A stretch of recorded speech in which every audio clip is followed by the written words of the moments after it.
आज हम लोग झारखंड पुलिस के सिलेबस के अनुसार जो है आपका जो हिंदी से जो हिंदी ग्रामर पोजीशन जो है उससे 50 क्वेश्चन जो पूछा जाएगा पेपर 2 में, और पेपर 1 जो हिंदी रखा है उनके लिए ग्रामर जो पोजीशन है दोनों के लिए काम आएगा। और हिंदी जो आज हम पढ़ाएंगे आपके सिलेबस के अनुसार जो है हिंदी हम कवर कराएंगे पूरा। आज हिंदी का ये पहला वीडियो होगा। आज का टॉपिक है हिंदी भाषा का विकास।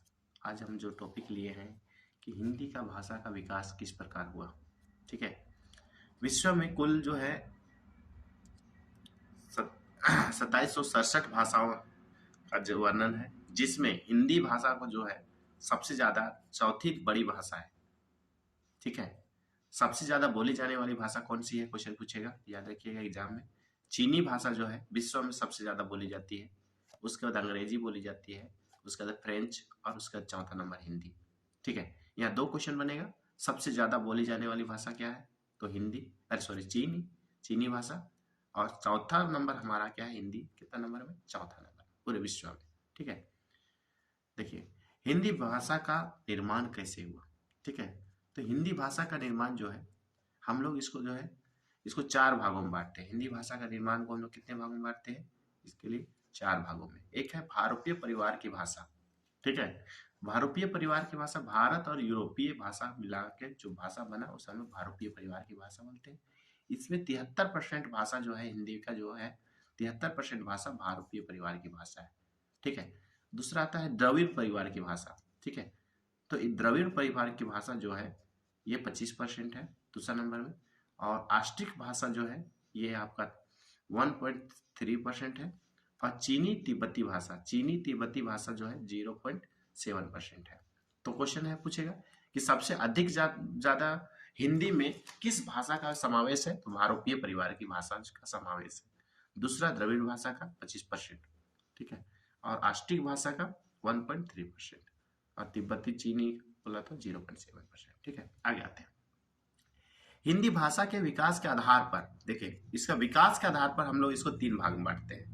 ठीक है, किसके आधार पर, विकास के आधार पर। यहाँ किसके आधार पर बांटे थे, तो निर्माण के आधार पर। ठीक है, ये 4 भागों में कौन सा भाग, ये हुआ निर्माण का। अब यहाँ विकास के आधार पर 3 भाग, तो कौन कौन, ध्यान दीजिएगा। आप लोग सबको हिस्ट्री जानते हैं, तो प्राचीन हिस्ट्री बोलते हैं। उसी प्रकार प्राचीन भारत को जो हम लोग समय लिया गया है। ठीक है, 1000 ईसा पूर्व से 500 ईसा पूर्व। ठीक है, 1000 ईसा पूर्व से 500 ईसा पूर्व के समय को हम लोग प्राचीन भारत के रूप में रखे हैं। ठीक है, आगे क्या है, मध्य भारत है 500 ईसा पूर्व से 1000 ईस्वी, और आधुनिक भारत जो है 1000 ईस्वी से अब तक। ठीक है, ये 3 भागों में बांटा गया है, प्राचीन भारत, मध्य भारत और आधुनिक भारत, हिंदी भाषा का विकास के आधार पर। समझते हैं, प्राचीन भारत जो है उत्तर वैदिक काल, प्राचीन भारत के बारे में चर्चा करेंगे। पहला पॉइंट एक क्या है, 1000 ईसा पूर्व से 500 ईसा पूर्व। ठीक है, हम लोग इसको जो है प्राचीन भारत, उत्तर वैदिक काल, या इसको हम लोग बोलते हैं लौकिक संस्कृति में उस समय जो है छंद के रूप में प्रयोग किया जाता था। किसके रूप में, छंद के रूप में हिंदी का उपयोग किया जाने लगा था। ठीक है, उस समय जो है संस्कृत व्याकरण के जनक किसको कहते हैं, क्वेश्चन का भी गलती से पूछे तो याद रखिएगा, पाणिनि। ठीक है, तो संस्कृत व्याकरण का जनक क्या है, पाणिनि। और इसी पाणिनि के द्वारा लिखा गया पुस्तक है अष्टाध्यायी। ठीक है, व्याकरण पुस्तक है संस्कृत का अष्टाध्यायी। और इसी पुस्तक के माध्यम से माना जाता है कि संस्कृत से ही हिंदी का विकास हुआ। तो क्वेश्चन पूछ सकता है कि हिंदी भाषा का विकास कहाँ से हुआ है, तो हिंदी भाषा का विकास संस्कृत से हुआ है। ठीक है, नेक्स्ट हम लोग देखते हैं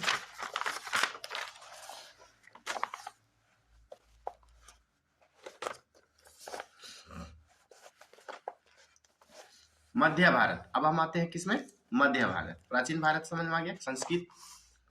तो क्या है, हम लोग मध्य भारत जब आते हैं तो इसमें 3 भाषा आता है। ठीक है, तो मध्य भारत का काल जो आप बताए थे कितना, 500 ईसा पूर्व से लेकर 1000 ईस्वी। ठीक है, 500 ईसा पूर्व से लेकर 1000 ईस्वी, 1500 साल तक बोल दीजिए। ठीक है, तो इसमें देखिए ध्यान दीजिएगा, इसको हम लोग क्या है, मध्य भारत के काल में हिंदी का 4 भाग है, ठीक है। उस समय केवल संस्कृत था, इसमें 4 भाग, पाली, प्राकृति, अपभ्रंश और अवहट, ठीक है। पाली भाषा में उपदेश देने वाले सबसे ज्यादा क्वेश्चन कभी पूछ दे तो बुद्ध।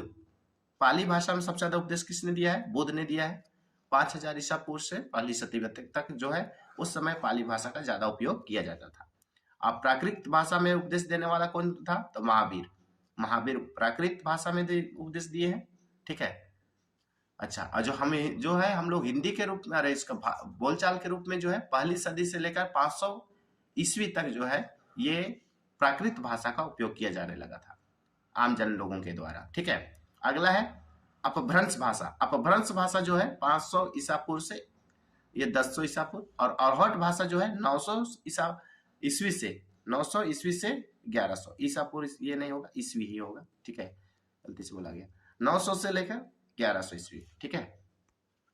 यहाँ ये हिंदी का जन्म किससे हुआ है? हम अभी बात किए संस्कृत से, ठीक है।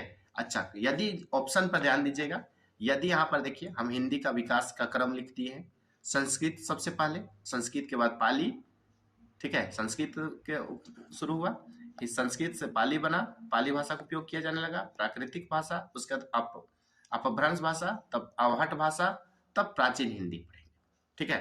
तो संस्कृत के हुआ, उसके बाद पाली, प्राकृत, अपभ्रंश। ऑप्शन में ध्यान देना है कि एग्जाम में पूछेगा हिंदी भाषा का विकास किससे हुआ है, तो यदि क्वेश्चन ऐसा पूछता है तो संस्कृत का आंसर मारना है, ठीक है। बाय द वे संस्कृत का ऑप्शन ना रहे तो आप क्या मारिएगा? अपभ्रंश मारिएगा, ठीक है।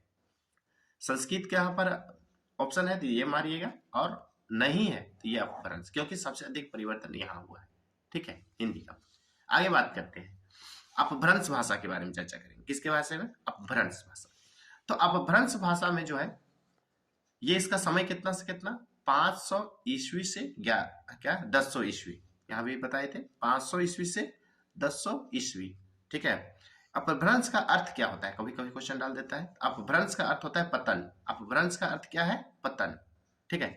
तो अपभ्रंश के भेद, तो अपभ्रंश के जो भेद है या अपभ्रंश की जो भाषा थी उनको कितने भागों में बांटते हैं? तो अपभ्रंश के भाषा को 6 भागों में बांटते हैं, ठीक है। एक है सौर सेनी, अर्ध मघी, मघी, क्या है उसका खस है, ब्राचंड, और महाराष्ट्र का है मराठी, ठीक है।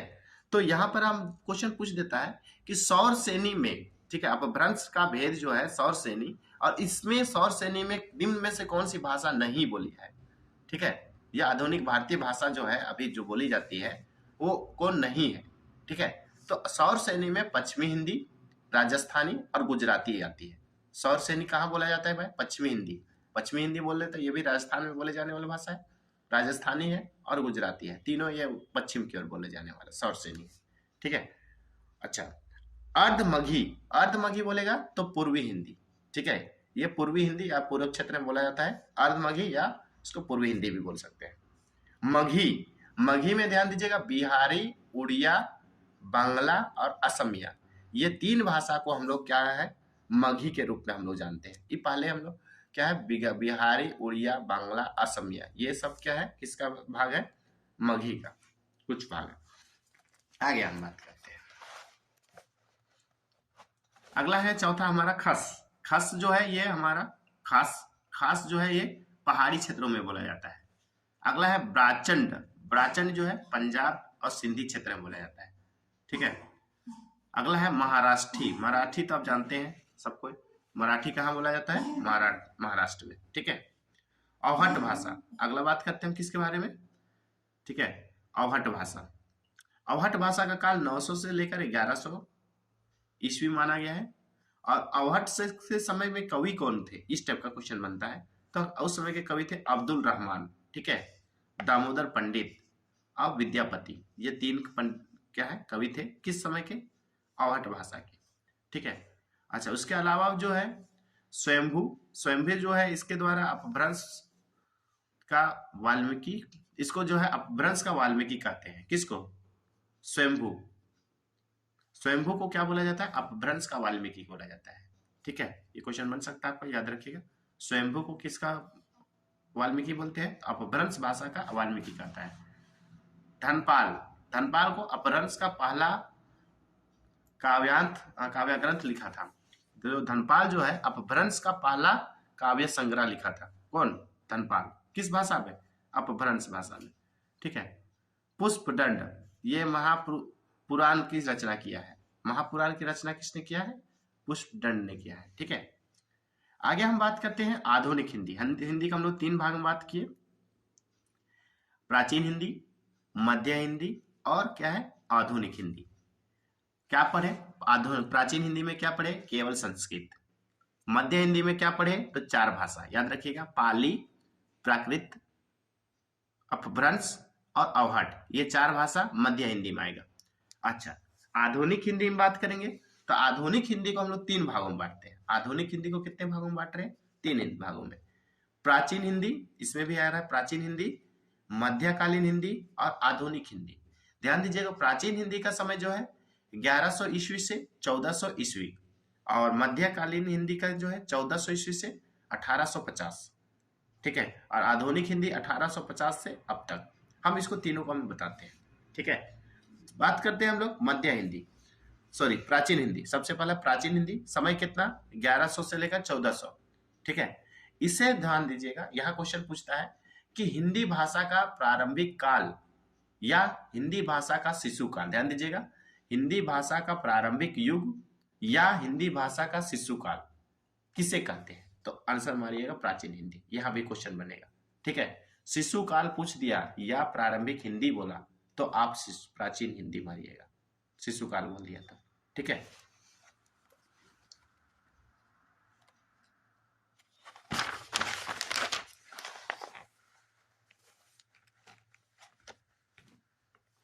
आइए, इस समय जो है प्राचीन हिंदी के काल में जो है इसको शिशु काल इसलिए बोलते हैं क्योंकि जो है इस समय जो है हिंदी भाषा क्या उत्पत्ति के बारे में पता चलता है।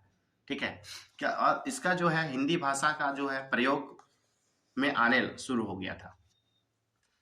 यहां देखिए, इसका हिंदी भाषा का उत्पत्ति किससे हुआ है? हिंदी शब्द का उत्पत्ति किससे हुआ है? तो ये अरब वासियों के द्वारा जो है हिंदी शब्द का जो है सिंधु नदी के कारण, ठीक है, ईरानी लोग जो है सिंधु नदी को हिंद कहते थे। क्या बोलते थे? सिंधु नदी को क्या कहते थे? हिंद कहते थे। और उसकी ध्वनि परिवर्तन ही क्या कहलाया? हिंद कहलाया।